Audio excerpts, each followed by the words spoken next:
अब अगर 15 लाख बच्चा हर साल इंजीनियर बन रहा है भारत में, परंतु सिर्फ 10% को ही नौकरी मिल रही है, और ये भी एक बड़ा कड़वा सत्य है। अगर आप आगे चलकर सरकारी नौकरी का ज्यादा सोच रहे हैं तभी ज्वाइन कीजिएगा, प्राइवेट में नौकरियां नहीं। अगला है इलेक्ट्रिकल इंजीनियर। मैं इलेक्ट्रिकल इंजीनियरिंग था, ठीक है, तो मेरा सेक्टर क्या था वो भी मैं बताता हूं। तो मैं पढ़ाई किया था इलेक्ट्रिकल एंड इलेक्ट्रॉनिक्स, एक ये भी इंजीनियरिंग होती है, इलेक्ट्रिकल एंड इलेक्ट्रॉनिक्स इंजीनियरिंग, जिसमें दोनों पढ़ाते हैं। तो पहली तो ये गलती मैं कहूंगा लोग ना करें, क्योंकि मैंने सोचा क्या, मैं ज्यादा तेज बन जाता हूं, जैसे पीसीएमबी वाले होते हैं ना कि मैं पीसीएम भी पढ़ूंगा पीसी भी पढ़ूंगा, तो मैंने सोचा मैं भी दोनों पढ़ूंगा, मैं इलेक्ट्रिकल भी पढ़ दूंगा इलेक्ट्रॉनिक्स भी पढ़ दूंगा, नौकरी कहीं तो लग जाएगी। पहला तो ये फील्ड बहुत टफ होता है, पहला अपने आप में इलेक्ट्रिकल टफ होता है, ठीक है, आसान नहीं होता। क्यों इलेक्ट्रिकल टफ होता है? तो इलेक्ट्रिकल और इलेक्ट्रॉनिक्स में अंतर यह होता है, इलेक्ट्रॉनिक्स ना हमेशा छोटे सिस्टम से की बात करता है। जैसे मान लो रिमोट है, अब ये रिमोट के अंदर ये बटन दब रहा है, ये लाइट जल रही है, ये सब छोटे छोटे सिस्टम्स है ना, इसके अंदर जो भी छोटा सा सर्किट होगा, बैटरी होगा, ये सारा काम इलेक्ट्रॉनिक्स करता है, ठीक है, पढ़ाई इसके लिए भी लगती है। पर इलेक्ट्रिकल में क्या है ना, मेगा सिस्टम्स की बात होती है। मेगा सिस्टम्स मतलब ट्रांसफार्मर, ठीक है, उसके बाद हाई वोल्टेज लाइन देखे होगे तुम, खेतों से गुजरती है हाई वोल्टेज लाइन, घरों के अंदर बिजली आती है वो, ये सब इलेक्ट्रिकल का पार्ट है। जहां पर बिजली जो है 220 वोल्ट 440 वोल्ट जो घर में आने वाली बिजली है वैसी हो गई, दैट इज इलेक्ट्रिकल।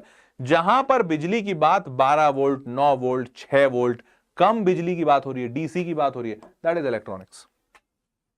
क्लियर है? अब ये भी आसान नहीं है, बहुत मुश्किल है इलेक्ट्रिकल इंजीनियरिंग, क्योंकि आपको ये चीजें पढ़नी होंगी, ट्रांसमिशन पढ़ना होगा, single phase double phase single phase 3 phase फलाना ढिमकाना, ये सब पढ़ना होगा। तो पहला तो मैं पढ़ा बहुत बोरिंग है, बहुत टाइप बोरिंग है, सच बता रहे हैं। मेरा मैथमेटिक्स बहुत अच्छा था लेकिन मेरा फिजिक्स अच्छा नहीं था, और आपको इलेक्ट्रिकल इंजीनियरिंग में फिजिक्स भर भर के है।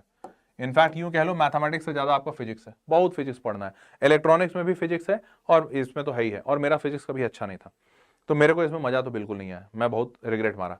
और दूसरा, इलेक्ट्रिकल इलेक्ट्रॉनिक्स अगर आप लेते हैं तो आपको दोनों का सिलेबस पढ़ना पड़ता है, तो उसमें जान अलग जाती है, ठीक है, तो सोच समझ के जाइएगा भाई।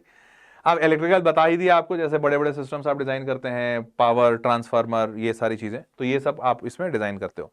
इलेक्ट्रिकल इंजीनियरिंग में क्या है मसला, जैसे ये एक ऐसा फील्ड है ना जिसमें कभी बहुत ज्यादा नौकरी नहीं होती, कभी बहुत रिसेशन नहीं होता, एक फिक्स्ड लेवल है और वो फिक्स्ड लेवल की नौकरियां होती हैं। और दूसरा, इसमें प्राइवेट कंपनीज बहुत कम है, इलेक्ट्रिकल में प्राइवेट कंपनीज बहुत कम है, क्योंकि प्राइवेट कंपनीज में क्या है, जैसे मान लो फिलिप्स तो या बजाज का बल्ब, तो फिलिप्स के जो बिजली वाले सारे इक्विपमेंट्स हैं उनको बनाना इतना भी कठिन नहीं है, उनका फैक्ट्री लगा हुआ है, सब है, बस एक इंजीनियर है जो सब सुपरवाइज करेगा। तो नौकरियां बहुत ज्यादा नहीं है, बहुत कम भी नहीं है, एक फिक्स लेवल पे है और उतने लेवल पे मार्केट चल रहा है। कुछ लोग रिटायर होंगे, फिर कुछ लोग नए आएंगे, तो वो एक सर्टेन लेवल का डिमांड है।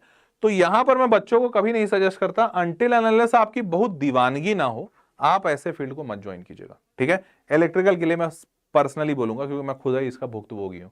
तो इलेक्ट्रिकल आपका बहुत इंटरेस्ट नहीं है तब तक मत ज्वाइन कीजिए, और अगर आप आगे चलकर सरकारी नौकरी का ज्यादा सोच रहे हैं तभी ज्वाइन कीजिएगा, प्राइवेट में नौकरियां नहीं है। क्लियर? आगे बढ़ते हैं। Job roles, electrical engineer, power system engineer, control system, maintenance engineer, design engineer, ये सब नौकरियां सारे सरकारी होती हैं, ठीक है। तो सरकारी कंपनी में नौकरी मिलेगी, या फिर हायर स्टडीज के लिए आप जा सकते हैं। और मेजर जॉब इंजीनियर तो चलो ठीक है। फ्रेशर, यहाँ पर सैलरी थोड़ी सी कम होती है, तो ये देख लीजिएगा, 2 से 5 LPA, 11 से 15 और 15 से 20।